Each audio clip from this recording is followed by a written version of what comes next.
এটা কণমানি 5 বছৰীয়া বালক যাৰ নাম নচিকেতা, যি নিজৰ সংকল্পত দৃঢ়, যিয়ে পিতৃৰ কথা মানি যমলোকত গৈ উপস্থিত হৈছিল আৰু যিয়ে যমৰাজক প্ৰসন্ন কৰি 3টা বৰদান প্ৰাপ্ত কৰিছিল। আজি এই নচিকেতাৰ কাহিনীকেই ক'বলৈ লৈছোঁ। নচিকেতা কোন আছিল? নচিকেতাৰ পিতৃ কোন আছিল? নচিকেতাই কেনেকৈ যমৰাজৰ পৰা আশীৰ্বাদ লাভ কৰিবলৈ সক্ষম হৈছিল?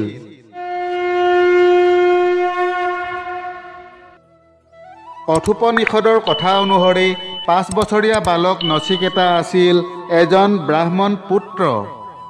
নচিকেতাৰ পিতৃৰ নাম আছিল ঋষি বাজশ্ৰৱ। এবাৰ নচিকেতাৰ পিতৃ ঋষি বাজশ্ৰৱে এটা ডাঙৰ যজ্ঞৰ আয়োজন কৰিছিল। তেওঁ পণ্ডিত, ঋষি আৰু ব্ৰাহ্মণক যজ্ঞলৈ নিমন্ত্ৰণ কৰিছিল। ব্ৰাহ্মণসকলে এইটো আশা কৰিছিল যে যজ্ঞৰ শেষত তেওঁলোকে বাজশ্ৰৱৰ পৰা ভাল দক্ষিণা পাব। কিন্তু যেতিয়া যজ্ঞ শেষ হ'ল আৰু বাজশ্ৰৱে দক্ষিণা দিবলৈ আৰম্ভ কৰিলে, তেতিয়া সকলোৱে আচৰিত হৈ পৰিল। বাজশ্ৰৱে বুঢ়ী হৈ গাখীৰ নিদিয়া গাইবোৰহে দক্ষিণা হিচাপে দিব ধৰিলে। যজ্ঞ আৰম্ভ হোৱাৰ আগতে বাজশ্ৰৱই ঘোষণা কৰিছিল যে তেওঁ নিজৰ সকলো ধন সম্পত্তি যজ্ঞৰ দক্ষিণা হিচাপে দান কৰিব। এইকাৰণে যজ্ঞত বহুতো লোক উপস্থিত আছিল। কিন্তু বাজশ্ৰৱৰ দান দিয়াৰ ধৰণ দেখি সকলো হতভম্ব হৈ পৰিল। যজ্ঞত উপস্থিত ব্ৰাহ্মণ ঋষিসকলৰ বহুত খং উঠিছিল যদিও কোনোৱেই একো মাত মতা নাছিল। কিন্তু বাজশ্ৰৱৰ কণমানি পুত্ৰ নচিকেতাই পিতাকৰ কৰ্ম দেখি মাত মাতিছিল। নচিকেতাই পিতাকৰ ওচৰলৈ গৈ ক'লে, পিতা, আপুনি এয়া কি কৰিছে? নচিকেতাৰ কথা শুনি পিতাক বাজশ্ৰৱে ক'লে, পুত্ৰ, তুমি দেখা নাই জানো মই দান দক্ষিণা দি আছোঁ? নচিকেতাই পুনৰ ক'লে, কিন্তু পিতা, আপুনি দান দিয়া এই গাইবোৰ দেখোন বুঢ়ী হ'ল। এনে বুঢ়ী গাই দান দিয়াটো জানো উচিত হৈছে পিতা? এই বুঢ়ী গাইবোৰে জানো গাখীৰ দিব? নচিকেতাৰ কথা শুনি পিতাক বাজশ্ৰৱ ক্ৰোধিত হৈ পৰিল। ক্ৰোধিত স্বৰে বাজশ্ৰৱে ক'লে, কোনবোৰ বস্তু দান কৰিব লাগে আৰু কোনবোৰ নালাগে সেই কথা তুমি মোতকৈ বেছি জানা নেকি? তেতিয়া নচিকেতাই ক'লে, পিতা, মানুহে সেই বস্তুটো দানত দিব লাগে যিটো ব্যক্তিজনৰ আটাইতকৈ প্ৰিয় হয়। তেনেধৰণৰ বস্তু দান কৰিলেহে মানুহে দানৰ উচিত ফল লাভ কৰে। বাৰু পিতা, মইতো আপোনাৰ বাবে অতি প্ৰিয়। তেন্তে আপুনি মোক কাক দান কৰিব? নচিকেতাৰ কথা শুনি পিতাক বাজশ্ৰৱৰ ক্ৰোধ দুগুণে চৰিল। কিন্তু পিতাকে নচিকেতাক কোনো উত্তৰ নিদিলে। তেতিয়া নচিকেতাই পিতাকক বাৰে বাৰে সুধিব ধৰিলে, কওক পিতা, আপুনি মোক কাক দান কৰিব? কওক পিতা। নচিকেতাই এনেদৰে বাৰে বাৰে সুধি থকা দেখি এবাৰ পিতাক বাজশ্ৰৱে ক্ৰোধিত স্বৰে ক'লে, যোৱা, মই তোমাক যমৰাজক দান দিছোঁ। ক্ৰোধবশতঃ বাজশ্ৰৱে পুত্ৰ নচিকেতাক এনেদৰে কৈ দিলে। পিতাকৰ কথা শুনি নচিকেতাই সুধিলে, পিতা, আপুনি মোক যমৰাজক দান দিলে। মই আপোনাৰ আদেশ পালন কৰিম পিতা, আপুনি চিন্তা নকৰিব। কিন্তু পিতা, যমৰাজ দেখোন ইয়াত নাই। যমৰাজ ক'ত আছে পিতা? যমৰাজে মোক কেতিয়া লৈ যাব? পুত্ৰ নচিকেতাৰ কথা শুনি বাজশ্ৰৱ স্তম্ভিত হৈ পৰিল। বাজশ্ৰৱে ভাবিলে, এয়া মই কি ক'লোঁ? মই কি কৰিলোঁ? মোৰ একমাত্ৰ পুত্ৰক যমৰাজক দান কৰিলোঁ। এতিয়া কি হ'ব? মোৰ ক্ৰোধৰ বাবেই আজি মই পুত্ৰক হেৰুৱাব লাগিব। এনেদৰে ভাবি বাজশ্ৰৱে পুত্ৰ নচিকেতাক ক'লে, মোৰ ভুল হ'ল পুত্ৰ, ক্ৰোধবশতঃ মই তোমাক এই কথা কৈ পেলালোঁ। তোমাক মই দান দিব নোৱাৰোঁ পুত্ৰ। নিজৰ পুত্ৰক কোনো পিতৃয়ে দান নিদিয়ে। মই মোৰ কথা ঘূৰাই লৈছোঁ। এনেদৰে বাজশ্ৰৱে পুত্ৰ নচিকেতাক বুজাবলৈ চেষ্টা কৰিলে, কিন্তু কণমানি নচিকেতাই ইতিমধ্যে সিদ্ধান্ত কৰি পেলালে। নচিকেতাই নিজকে যমৰাজৰ দান হিচাপে মানি ল'লে। নচিকেতাই পিতাকক ক'লে, পিতা, আপুনি চিন্তা নকৰিব, মই আপোনাৰ বচন মিথ্যা হ'বলৈ নিদিওঁ। মই অৱশ্যে যমৰাজৰ দান হ'ম। ইয়ালৈতো যমৰাজ অহা নাই। যমৰাজ ক'ত থাকে কওক পিতা, মই নিজে যমৰাজৰ ওচৰলৈ গুচি যাম। নচিকেতাৰ কথা শুনি বাজশ্ৰৱৰ হৃদয়ে হাহাকাৰ কৰি উঠিল। বাজশ্ৰৱে থৰ লাগি পুতেকৰ মুখলৈ চাই থাকিল। নিজৰ একমাত্ৰ পুত্ৰক বাৰু কেনেকৈ মৃত্যুৰ মুখলৈ ঠেলি দিয়ে। পিতাকক এনেদৰে থৰ লাগি চাই থকা দেখি নচিকেতাই বাৰে বাৰে যমৰাজ ক'ত থাকে সেই কথা সুধিব ধৰিলে। অৱশেষত বাজশ্ৰৱে চকুলো টুকি টুকি নচিকেতাক যমৰাজৰ ঠিকনাৰ বিষয়ে ক'ব ধৰিলে। যমৰাজৰ ঠিকনা লাভ কৰাৰ পাছত নচিকেতাই পিতৃ মাতৃক সেৱা জনাই যমপুৰীলৈ বুলি গুচি গ'ল। মনত কোনো ধৰণৰ চিন্তা ভাৱনা অথবা ভয় নোহোৱাকৈ নচিকেতা আগবাঢ়ি গৈ আছিল। তাৰ লক্ষ্য আছিল যমপুৰী। সেইখন যমপুৰী য'ত যমৰাজে বাস কৰে। সি কেৱল যমৰাজক লগ কৰিব, এয়ে আছিল তাৰ একমাত্ৰ উদ্দেশ্য। একেৰাহে বহু সময় খোজকাঢ়ি গৈ গৈ নচিকেতা যমপুৰীৰ দুৱাৰমুখ পালেগৈ। তাত দুজন যমদূতে পহৰা দি আছিল। যমপুৰীৰ দুৱাৰমুখত এটা কণমানি ব্ৰাহ্মণ বালক দেখি যমদূত দুজন আচৰিত হ'ল। দুয়োজন যমদূতে চিন্তা কৰিবলৈ ধৰিলে, মৃত্যুৰ ওচৰলৈ আগবাঢ়ি অহা এই শিশুটি বাৰু কোন হয়? এজন যমদূতে কৰ্কশ মাতেৰে তাক সুধিলে, হে বালক, তুমি কোন আৰু কি কৰিবলৈ ইয়ালৈ আহিছা? নচিকেতাই লাহেকৈ উত্তৰ দিলে, মোৰ নাম নচিকেতা আৰু মই পিতাৰ নিৰ্দেশত যমৰাজক লগ পাবলৈ আহিছোঁ। আনজন যমদূতে সুধিলে, কিন্তু তুমি কিয় যমৰাজক লগ কৰিবলৈ ইচ্ছা কৰিছা?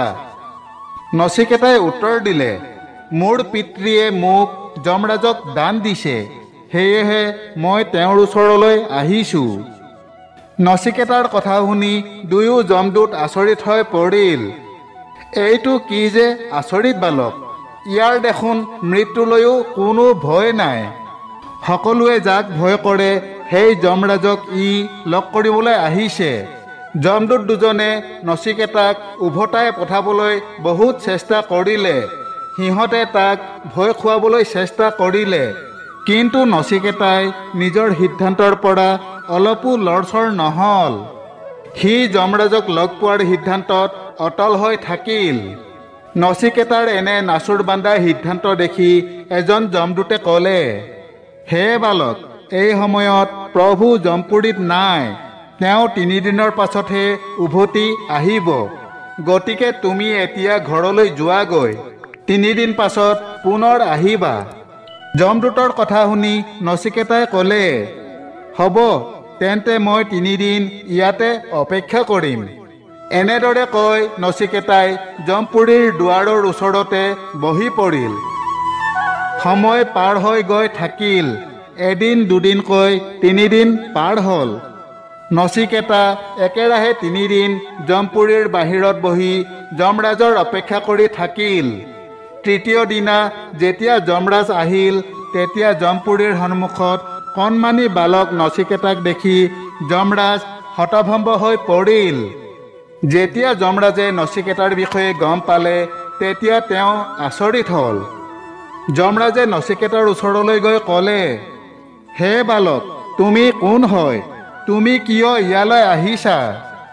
যমৰাজৰ কথা শুনি নচিকেতাই ক'লে, হে প্ৰভু, মই যমৰাজক লগ কৰিবলৈ আহি 3 দিন ধৰি ইয়াতে অপেক্ষা কৰি আছোঁ, কিন্তু মই যমৰাজক চিনি নাপাওঁ।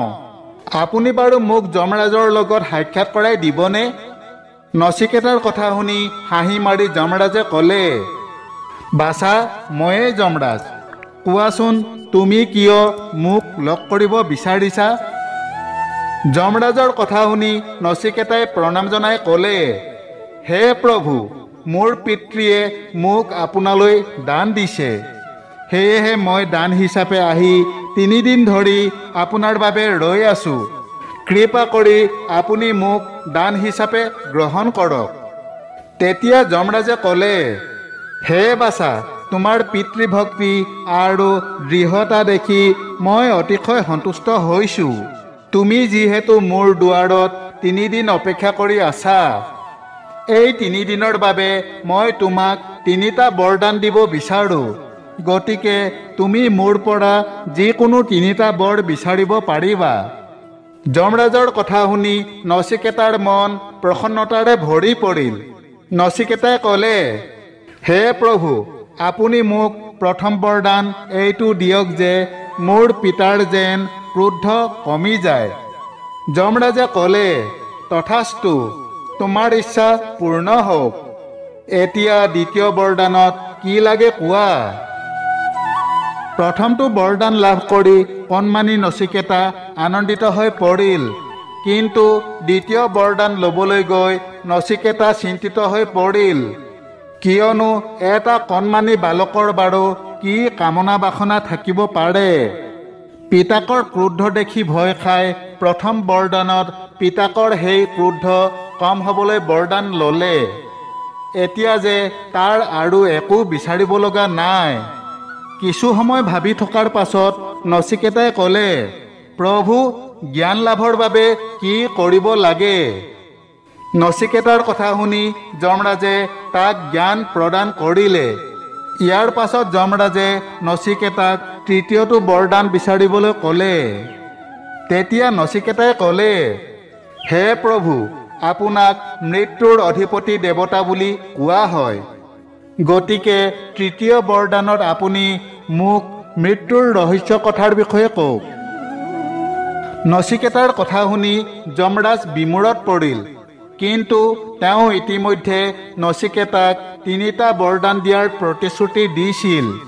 কিন্তু এটা কণমানি বালকৰ আগত বাৰু যমৰাজে কেনেকৈ মৃত্যুৰ ৰহস্যৰ বিষয়ে কয়, যি ৰহস্যৰ বিষয়ে সিদ্ধ ঋষিসকলেও জানিব নোৱাৰে? সেয়েহে যমৰাজে নচিকেতাক ক'লে, বাছা, তুমি এই বৰদানৰ সলনি অন্য যিকোনো বৰদান বিচাৰা। তুমি আন যি বিচাৰা মই তাকেই দিম। কিন্তু নচিকেতা নিজৰ কথাত অটল। নচিকেতাই তৃতীয় বৰদানত মাথো মৃত্যুৰ ৰহস্য কথাৰ বিষয়েহে জানিব বিচাৰে। অৱশেষত নিজৰ বচনত বান্ধ খাই থকাৰ বাবে যমৰাজে নচিকেতাক বিচৰা অনুসৰি বৰদান দিবলৈ বাধ্য হ'ল। যমৰাজৰ পৰা এই বৰদান লাভ কৰি নচিকেতাই আত্মজ্ঞান লাভ কৰিবলৈ সক্ষম হ'ল।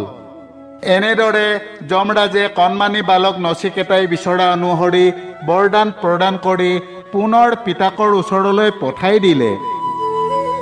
যমপুৰীৰ পৰা উভতি অহাৰ পাছত নচিকেতাই পঢ়া শুনা কৰিবলৈ ধৰিলে। যমৰাজৰ আশীৰ্বাদত নচিকেতাই জীৱনৰ সঠিক পথ বিচাৰি পাইছিল। সেই পথ অনুসৰণ কৰি পাছত নচিকেতা এজন মহান পণ্ডিত হৈ পৰিল আৰু তেওঁৰ নাম সমগ্ৰ বিশ্বতে অমৰ হৈ পৰিল। বান্ধৱসকল, এয়াই হৈছে যমৰাজৰ পৰা আশীৰ্বাদ লাভ কৰা কণমানি বালক নচিকেতাৰ বিষয়ে এক সংক্ষিপ্ত কাহিনী। আগলৈ অন্য এক নতুন কথাৰ সৈতে পুনৰ লগ পোৱা আশাৰে তথা আপোনালোক সকলোৰে কুশল কামনাৰে আজিলৈ সামৰিছোঁ। জয় শ্ৰীকৃষ্ণ।